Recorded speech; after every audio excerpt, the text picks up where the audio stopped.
Hi, Homeworthy. I'm Shiraz. And I'm Scott, and welcome to the Stealth House.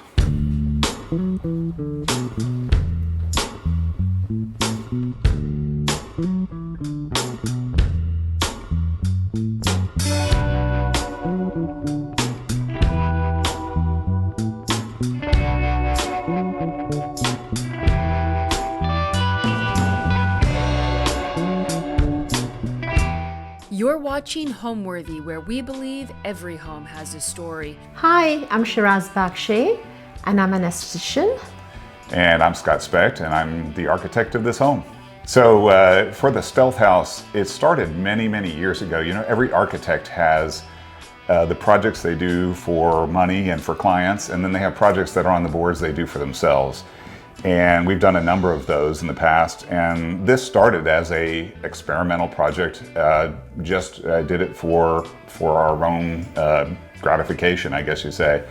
And it started as the idea that you could take a small piece of property in any environment, and you could put a house there that's really an oasis from whatever environment it's in. So we did a lot of renderings that were, you know, in war zones. There was a house that was an oasis. There were some others that were in a desert, and they literally had an oasis, and it remained a project for a while. But then several years ago, I found this very odd piece of property in central Austin, and it's an ADU site. So it actually was the backyard of another house that's in front. Very, very tiny lot, but in a great walkable location. There's a grocery store nearby and everything else. And for many years, I wasn't sure what I was going to do with it, but then realized that this house we've been working on as an experiment would work perfectly for this site.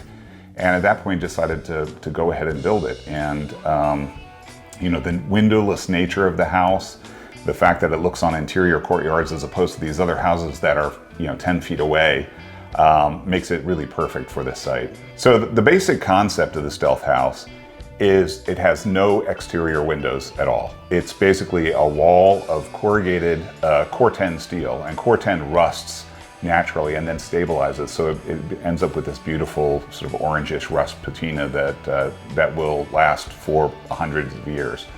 And so we have this exterior perimeter, and all that's on the exterior is a front door and a garage door. That's all you see from the outside.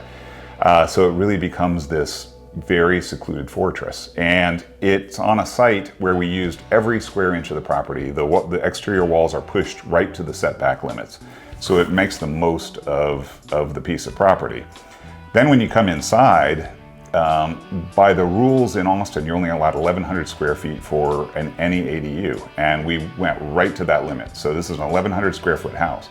But the thing that's different is a lot of the exterior courtyard spaces that we included don't count in that footprint. So they feel like they're part of the interior of the house, and your eye, you know, isn't constrained by the size of the house. It moves out into these courtyards, into the green spaces, so it feels like a much, much larger house, even while you're in what's a small footprint. And the great thing about it is the privacy and security you feel here. You know, the neighborhood that this is in is very dense, but when you walk in that front door, you feel like you're in a spa. You feel like you're in an oasis, completely separated from the rest of the urban environment.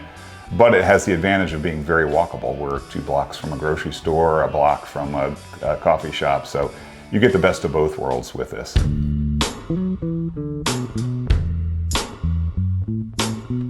So we're starting our tour at the exterior of the house because this house is so much about its exterior form and how that works with the neighborhood. So as you can see, when you walk into the house, there are no exterior windows. There's nothing but corrugated metal on the exterior, and 2 doors. The front door we were just at, and this garage door. Between them is the one feature of the exterior, this glass tile panel. The tile was produced by a company in Italy called Bisazza, and it's got gold flecks in it as well as green. When the light hits it at different times of the day, it really shines in different ways. As you can see around the side of the house, there's a 5-foot setback on one side and on the other, and no doors, no windows on either side. So it really does become a stealth presence in this neighborhood. Another feature about this tile panel is when we were designing the house, we weren't sure what it was going to be. We were thinking maybe it's an artwork that someone paints on the wall there. Maybe it's a wrap, like a car wrap. but we finally settled on this tile. For other presentations, we've done this interesting diagram that shows what it could be. We even had a diagram of a lawyer ad there with the phone number on it, so you could sell the exterior of your house for some extra income. But the exterior is very simple composition. There's the entry to the garage, and then over here next to the entry we've planted this grove of spineless prickly pear cactus, and they're very young right now. They've grown to this height, but these things will get about 6 feet tall and will completely fill that area in front of the wall, so it gives it a really incredible presence of the mass of greenery. We've also created 2 different types of gravel, creating different strips in the front yard. So this is a secondary parking space here, but this strip is a walking strip to bring visitors and clients to the front. So the front door itself is an engineering feat. We wanted to do this as seamless as possible. So the front door panel and the panel next to it are in the same plane and flush, which is interesting to do when you have a front door that opens inward as a traditional front door does. So we had to create this very special custom front door with concealed hinges that are completely invisible when the door is closed. And we put this big bar handle on it to make it, a very minimalist feature. So this house is really a response to its context. As you can see, it's in a very typical neighborhood that's only 2 miles from the city center core, and it has a lot of small one-family houses. These are very typical. They're usually on a 50-foot by 75-foot lot. And what we were able to do was buy the backyard of one of those houses to build what's called an ADU, an accessory dwelling unit. So our house takes up half of one of those lots, and we maximized that by building out the house, as you'll see. You enter the house by this unnamed gravel alley. So let's take a look. And here it is. As I said, it fills the entire lot, and it works in that it becomes a neutral backdrop for all the neighbors around. It's this rusted steel.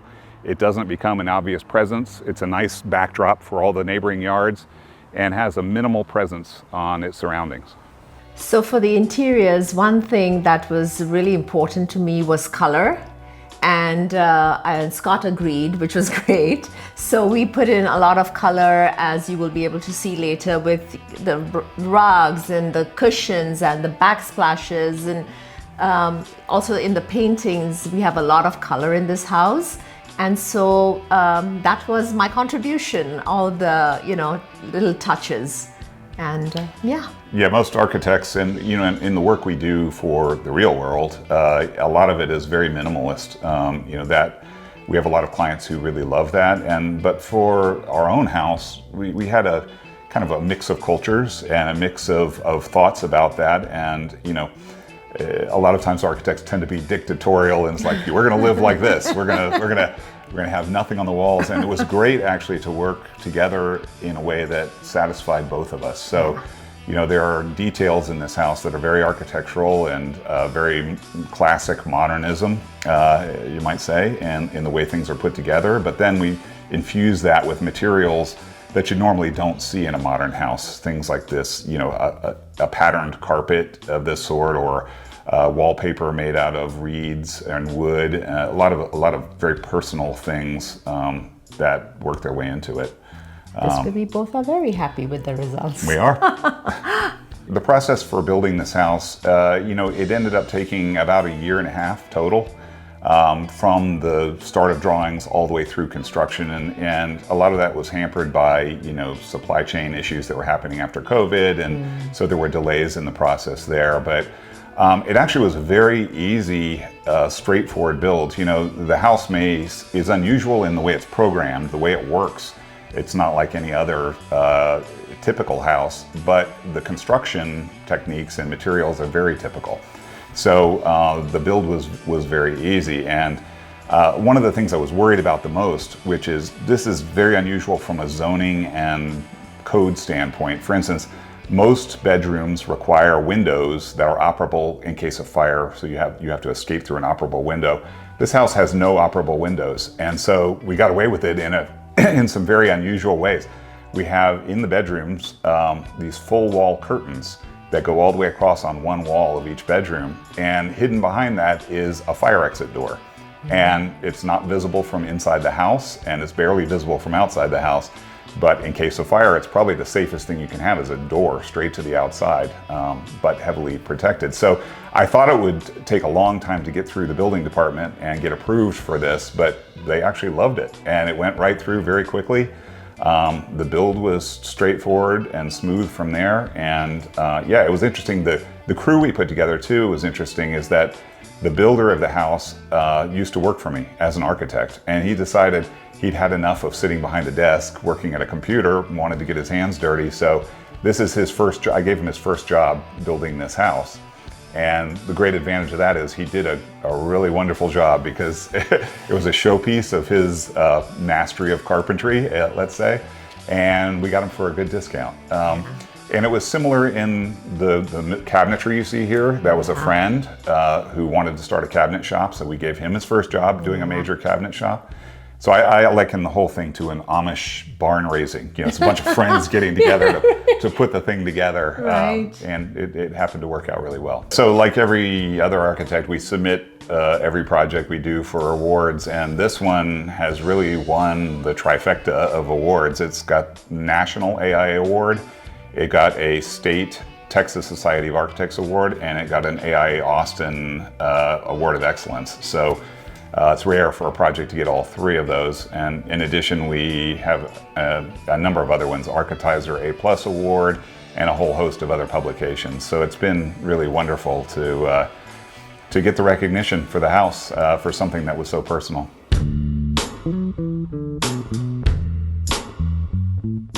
So when you walk in the house, there's a very small entry vestibule, and then it opens up into the kitchen. The kitchen was all built out of walnut veneer, and it was done by a friend of ours, and it was his first millwork project, so he did all this cabinetry. Given that this is a very small house, we had to make the most of every square inch. So you'll see the main cabinetry of the kitchen below, but above, all the way to the ceiling, are very deep storage cabinets that go all the way back to the perimeter wall. So a lot of our stuff gets stored up in there. And there's always a division between things you don't use very much and things you use every day. So it works very nicely, so we can swap things out. Also, we have no dining room in the house. We mostly sit at this island in the center, but we do have a 4-person booth, restaurant-style booth built in. We love sitting here. It's great for conversation, and it's a very intimate little space. It's backed up in this green tile that's also used as part of the backsplash. It has a very natural feel. Again, we work storage into everything. So underneath each of these benches is full storage for things you don't use very often. Just a few of the details around here. This is a Buddha that Shiraz's mom gave us as a gift, and we gave it a place of presence right near the front door. And then moving into this space, there's no formal pantry that you walk in. I always thought pantries were a thing that's a waste of space, because you come in, you have a floor space, and then shelving on the sides, and the floor space 99% of the time is never used by anyone. So what we did, we flipped it. We put the pantries on the ends of the cabinetry, and then as you can see here, you get very good storage for cans, bottles, everything else. And there's a similar one on the opposite side. As you come around here, we use this white countertop material as a surround for the entire cooking space here. It really nicely defines this pop of white as the space you work in, as opposed to the dark surround of the walnut. And here we have cabinets above as well, and the cooktop and oven all work into that nicely, along with our favorite coffee maker here, the Mocha Master, which we really love. And then the kitchen island is waterfall sides on both sides, and plenty of knee room here. And then the rest of the appliances go behind here. There's a dishwasher, microwave, and various other smaller storage items here. So a really efficient small kitchen, but it serves our needs perfectly for just the two of us. Then on the opposite side, as you come in, we focus the space on this big mirror. And the great thing about that is the angle that you walk in the front door, you immediately get a reflection that focuses back on the olive tree beyond. So it's kind of a thing that broadens and opens up the space. Even though there's plenty of light in here, it works in that way too. There's an interesting story behind this mirror. For a long time, I loved to collect old industrial parts. And this is actually a sand casting pattern. So when they make steel parts for boilers and big ships and other things, they first make the part out of wood. and then they press that wood into a type of sand that holds the form, and then they pour steel into that. And so when I was in graduate school, there was an old factory closing down in Connecticut, and I went in and took a lot of these forms and had them in storage for 35 years doing nothing. And finally in this house I said, I'm going to use one of those for something. So we built a mirror out of it. So cut a circular piece of mirror and installed it in there, and it fits perfectly. And the wood actually matches the walnut of the rest of the cabinetry. Similarly, this bar, you know, given that this is a small space, we didn't want to take up a tremendous amount of room with a bar. So we looked forever for a standard off-the-shelf piece of furniture you could buy that was 5 inches thick for a bar. Could not find one that looked good. There were very few on the market, so we had this made out of steel and chromed. So it's just enough space for the glasses and for bottles of wine. Makes a great display, but also very functional for the space. And then lots of little things around, like I know, you know, collecting things is important to us that mean something. And these were flasks that a client who we did another house for gave us as a gift. They basically took their whole collection and said, what would you like from our collection of things? And we loved these flasks, so we took a few, and they have a permanent place of display in the house. So the booth itself was built by the same cabinet maker who made all of the cabinetry, and this is made out of a big single solid thick piece of walnut. So it's kind of the focal piece with lots of grain to it.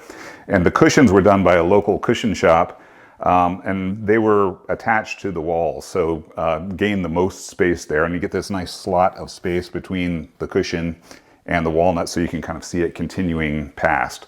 So the whole composition works really nicely, and it's sized exactly the same as a traditional restaurant booth, so it has the comfort of that as well.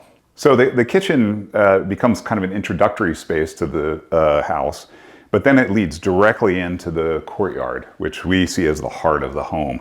The courtyard contains an olive tree, as Shiraz mentioned, and it actually produces olives every year. I was told by the person who sold us the tree that they were not edible olives, but I'm not sure there is such a thing. I think we just have never tried taking one off and processing it like you're supposed to with olives, but it produces a lot of olives.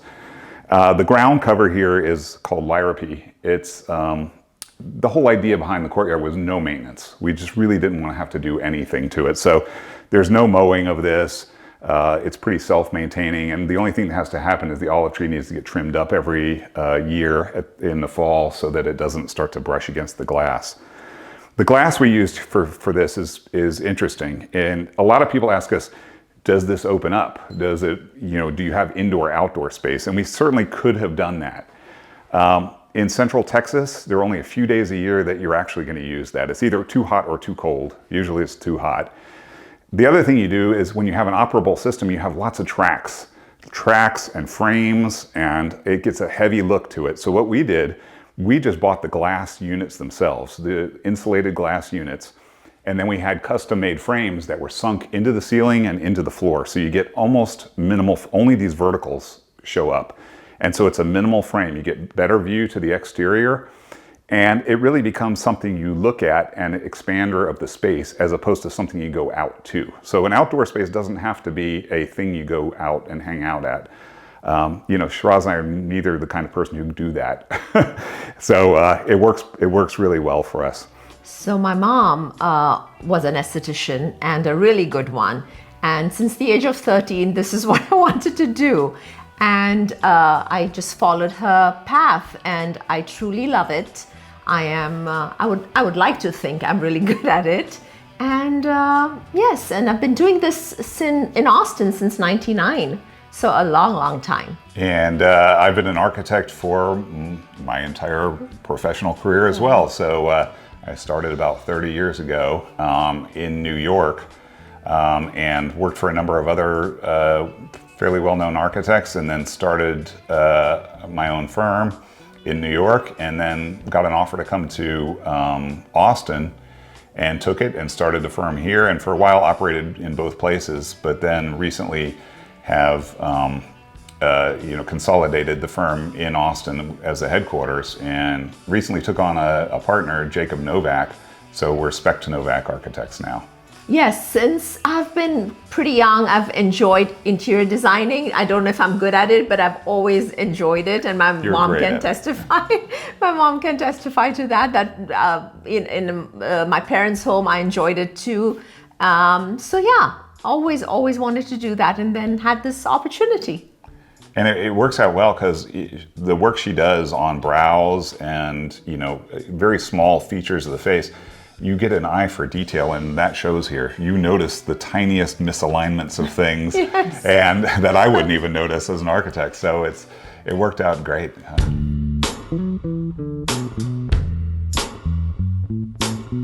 So on the opposite side of the house, we have this other courtyard that's very narrow. It's only 5 feet deep. And that becomes the perimeter wall that's right on our property line. And it's started out as an aviary. We had this great vision of birds flying back and forth in that aviary and providing a lot of interest. We tried it, and the birds really didn't like it out there because they were worried about predators from above. They could see up all the time. Never really understood that birds like to have a protection over the top of them.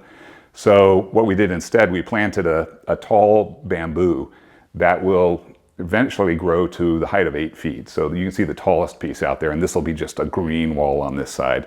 So it's very lush feeling and open when you're in the living room. You're sitting here on one side, you have the green bamboo courtyard. The other side, you have the olive tree. You can see the sky from there, and it just feels wonderful. It feels like you're in this little galley between two, green optimal spaces.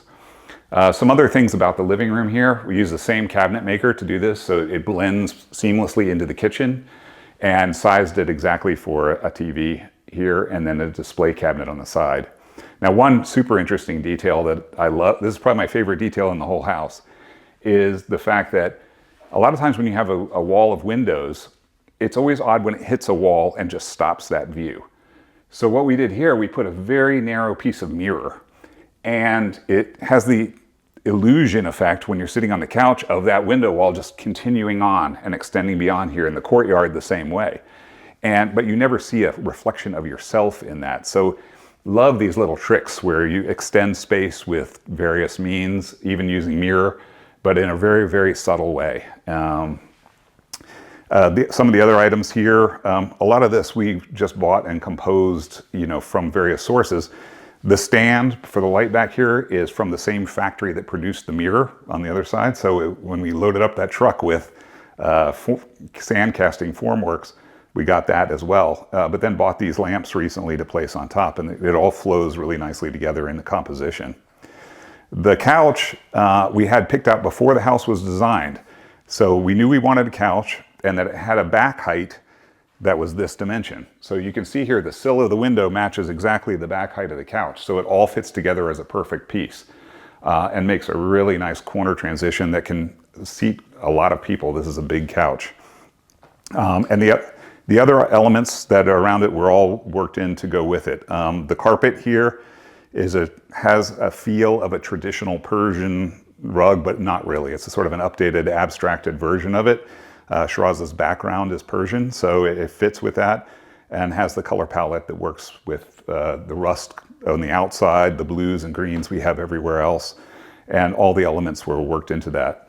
Some of the other items, this piece was found at I don't know what you call it, a thrift store in Lockhart, Texas, and there are a number of pieces in the house we got from this thrift store in Lockhart that goes to estate sales and so forth and buys them. You can find wonderful things there without having to get new products. And almost all of the art in the house, partially for cost reasons, we did ourselves. So this is a painting I did. I love doing aerial views as paintings. So we laid out, this is part of a section of Omaha that was taken off of a map or an aerial photo of the area and projected down and then abstracted around that. So again, we used color palette that works well with the greens and the rust colors and the rest of the house. So this material on the wall, rather than just having a white wall, I really dislike generally having sheetrock, blank sheetrock painted walls. So we try to have a different material. As you notice, the walnut wraps around some places, we have window in others. This wall is a wall covering. It's made out of a metal foil, so it's got a silver backing to it with tiny strands of wood flakes that are woven into the foreground. So it's got a lot of depth and texture to this, and again provides a really warm surface and a color palette that works with everything else really nicely. The point of this living room really is when you're designing an 1,100 square foot space, if you can imagine if this was a solid wall with some punched windows in it, if that was a solid wall with some punched windows in it, the space would feel tiny, compressed. It would feel fairly unpleasant. But by having floor to ceiling glass on this side and then couch to ceiling glass on that side, it really allows the perception of the space to go right to the perimeter walls. So the space feels twice as big, even though you're not really inhabiting those spaces. Visually, it's a really amazing space expander. And it also just provides this relief. You know, there's something about looking out a window at a landscape outside that is not protected, that you know your neighbors could be walking by at any moment, or a FedEx delivery person can come up. You don't have the same sense of relaxation you have here, where there's no possibility of view into the house. It just feels very serene when there's that visual and acoustical privacy that you get with this.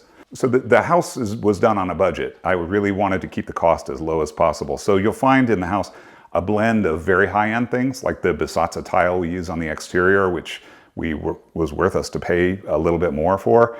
And then other things are very, very inexpensive. And one of the ways we save money too is glass is usually a big cost driver in a house. So what we did here, the largest sizes from top to bottom in the lengthwise direction of glass that you can find pre-manufactured in the US is 9 feet. If you go above 9 feet, you can do it easily, but the cost jumps very greatly when you get above 9 feet. So we actually designed the house around this 9 foot dimension.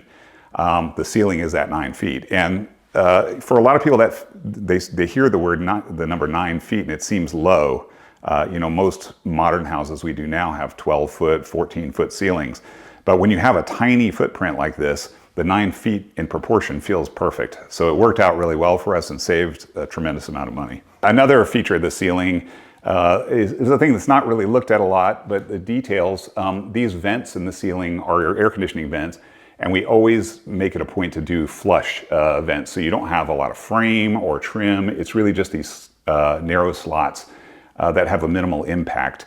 A lot of times you get a lot of things going on the ceiling with smoke detectors and light fixtures and everything else, and it gets a very cluttered look to it. So we try to keep that as serene as possible. So I work from home. Scott set up this really cool room for me, which you'll get to see. And it's really fun because when my clients who come in for the first time, they're just so surprised by just coming in and seeing this oasis of a home, and they love it. So yeah, some of them will take pictures of the house and the courtyards. It's fun. It's unexpected because it's like from the exterior, you have no idea. It's on an alley, and you see this blank box. We actually had one person walking by comment, we thought this might be a crack house because there's no windows and no indication of what it is. But so it truly is an oasis. From the outside, you have no that's why it's called Stealth House, because from the outside, you have no indication of what it is, other than there's a tile wall in front that's a pretty special tile. But once you get in here, it's a completely different world. And we love the color and everything. We took a while to pick the wall tile outside. It took us a long time to come to decide on the color. We went through a lot of it's exact shades. I knew I wanted to use glass Italian Bisazza tile, but picking the right one out of 40,000 samples took quite a while. So we have generally a green and rust palette here with some add-ins and with pops of white and walnut, and it all kind of works. It's very comfortable and works together nicely.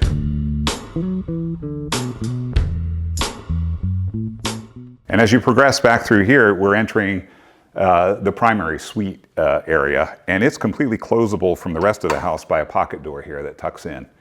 And the nice thing is here, when we do have someone staying in that front bedroom, we almost have a separate apartment back here. On axis with the rest of the house, we put this piece of art, another piece of art that I worked on, and it's actually taken from a head gasket of an engine that was laser cut out of steel, and then we found various parts to put in there. These are actually for mini pizzas, the little cooking trays for those. So it's kind of a folk art project, you might say, but it gives a nice termination to the end of that axis as you come in. So the primary suite is composed of a bathroom, a closet, and the bedroom, just 3 spaces. So we'll start by walking into the bedroom portion. So that same wall covering we talked about in the living room folds its way back into the primary bedroom and becomes one of the walls in here. So we have a neutral backdrop for the bedroom, and then we have pops of color against that. And so if the living room had a tendency toward greens, here it becomes more of a blue palette that works its way through everything.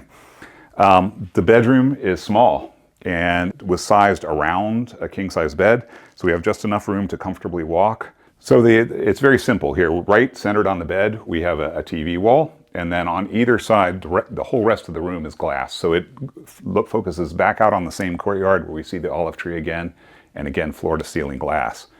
Then on the other side of the room is a small office, because I work from home some days of the week.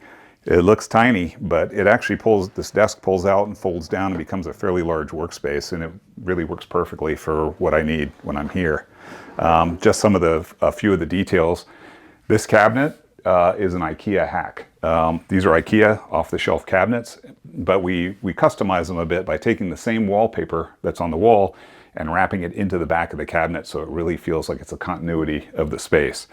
And then the glass pieces that are inside came from the same thrift shop that we found the one in the living room in Lockhart, Texas. So love the transparent glass, really gives it a warm feel. Some other pieces, this is something I had for many years. It's an original Frank Lloyd Wright print. He did a series of portfolios in 1911, I believe, the Wasmuth portfolio. So this is an original page from that. It's the one piece of fine art we have in the house. And then behind the bed is another painting I did. Shiraz wanted something a little bit less abstract and a little bit friendlier and beautiful, so did a floral print there with colors that match the rest. One of the interesting things about the bedroom is also this curtain wall. You'll see this in both bedrooms. It acts a number of purposes. It's an acoustical absorber, so it makes it nice and quiet in the bedroom. We have this light strip above that just cascades a sheet of light against here, and at night that becomes really dramatic. But also the fire escape from the room is behind this curtain. I'm not going to pull it back because it messes the curtain up, but in case of fire, you don't have to crawl out a window. You have a door, steel door that goes directly to the outside in both bedrooms. So it feels really nice and it works really well. So walking back towards the rest of the primary suite, we have the closet here. And if you come in, it's not a huge space, but it's been lined with cabinetry and made as efficient as absolutely possible. We did a display case in the center, and we have shelves and storage around the top with some nice lighting for it. And then move from there into what's probably my favorite room in the house, which is the bathroom. As you can see here, it also opens into the same courtyard that runs alongside the living room. So it's floor-to-ceiling glass again, and a really amazing experience to take a shower in here with glass on both sides. It's especially magical at night when the exterior is lit up and the plants are all glowing, and those are the only lights you have on. We used the Bisazza glass tile that's on the front of the house, but a different color in the bathroom. Gave it a little bit of weight, used a dark tile, and then this just leads around the corner to the toilet space. Then the sink area itself, again, using budgetary items. This countertop is a pre-made thing that's was about $400. And so we built the cabinetry all around that. The custom cabinet maker made these cabinets. And even though it wasn't a standard size, we did some small details, like this piece of walnut at the back that provides a transition from the backsplash to here. It's a little subtle detail, but it really ties the whole thing together. And then to make this a small space feel bigger, we full height mirror all the way from the backsplash to the ceiling, and then it turns the corner here, and the light fixtures are mounted on that, so you see a reflection of lights going all the way back. And doing a globular light like that, that produces light in all directions, and then reflecting off a mirror gives you a great way to see your face, and especially with a black backdrop. I'm sure you've been in spaces where the backdrop is bright and you can't see yourself, or the light is coming down straight down from above from a downlight. The quality of light with these fairly inexpensive fixtures worked out really well. One final thing here is another idea of customizing off-the-shelf things. These are standard mirror cabinets that will go into the wall. We put them together on this wall to give a full-length mirror, and then had a walnut frame custom built around it. So it becomes almost an art piece in here that matches the rest of the cabinetry. So one little detail that I forgot to mention when we were walking in is normally you don't see rust on the interior of a space. But what we did here was take a steel and wrap the inside corner here that then continues outside the glass to the exterior wall. And that idea of the outside materials coming to the inside, even in a small way, starts to really fragment the space and blur the line between what's inside and what's outside. So tiny details like this can make a big difference in how you perceive the space. Yeah, it's a tough house to entertain in only because of its size. So you can only fit a certain number of people in here, but that's, you know, I think lifestyles, at least for us, are a little bit different now, where a lot of times you go out, if you have a very large party, you go out to you know, entertain at a restaurant or some other space, and you're home, you invite smaller parties here. So we have couples over, we have, you know, 6 to 8 people. We've had a party here where 30 people one time, and it worked just fine, quite honestly. But we don't have, you know, a large dining room with dining facilities for that many people. So you have different kinds of intimate gatherings, like, you know, just another couple that we can sit and actually have good conversations with, and we enjoy that. Yeah. Well, for me, there's so many things, but one of the things that's really special is our olive tree in the courtyard. It reminds us of our time in Rome for our honeymoon, and at night it's really special when we light it up, and that's the first thing we see in the morning and the last thing before we sleep. So yeah, we love it. That's my favorite feature. And you've named it Olivia. And it's got a name. Her name's Olivia. So yeah. My favorite thing about it is the fact of it. The fact that, you know, all my career and in school, you do these projects that are paper projects that never see the light of day.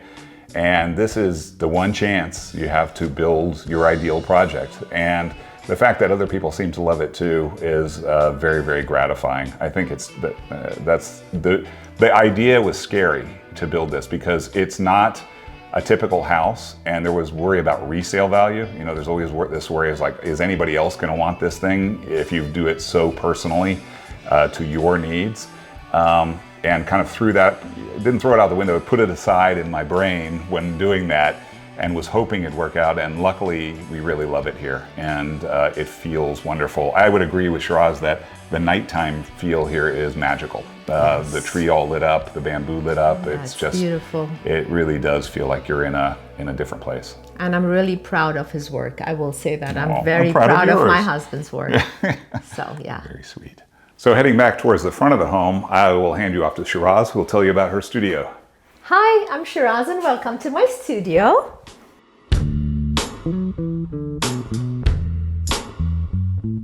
So this is the space I work out of. As I said earlier, I'm an esthetician, and women come to me to look beautiful.